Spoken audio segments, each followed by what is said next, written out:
Yo, what up? Welcome to the Wednesday Wow. Lloyd here. Hope everybody's doing okay. Today is the day before Thanksgiving, so happy Thanksgiving if I don't get a chance to say that again to you soon before I get out of here. Today I'm just talking about how we exchange information, right? Or communication. How are we communicating with one another? How are you communicating? How am I communicating? I always believe that if I start with myself, I have a greater chance of making the change that I want. But I got to start with me. I can't expect that everybody else is going to change and that's going to make my situation better. So, communication. So there's three main forms of communication, right? So you have your visual communication. Visual is more along the lines of like street signs, posters, billboards, visual communication. So the stuff that your eyes see and it interprets it for you. And it's actually, visual communication is usually like it supports verbal communication, right? So then you have the verbal communication, which is words that are coming out of your mouth, things that you actually say to share a message or prove a point or share some news. And then you have nonverbals, right? Nonverbals are more along the lines of posture, eye contact or lack thereof, facial expression, tone of voice. All of those things make up nonverbal communication, and there's many more to go along with that.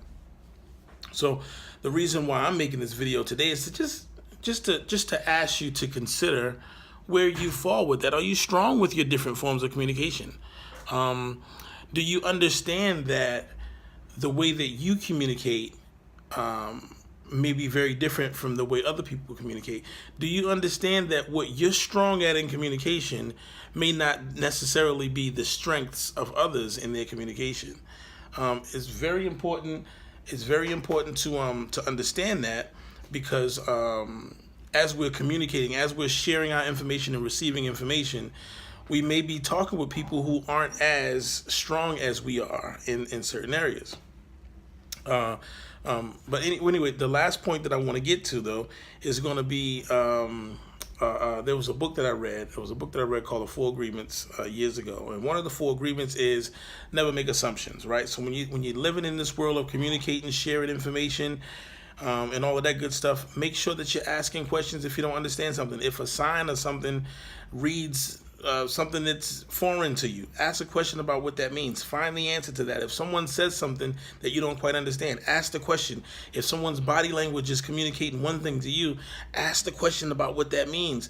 Because, sometimes we are reading or we are hearing or we are seeing something different from what is intended for us to hear, see, or feel. So it's important to ask those questions, just so you be sure that you're getting the right form of communication, all right? So wherever you fall, we can all use room for improvement, but don't stop communicating. My firm belief is that when we stop communicating, we lose connection with others. Make sure you check out Fresh Friday with my girl Lady Simone and Mo's Monday Moment with my man Mo. That was my Wednesday Wow. Till next time, be easy.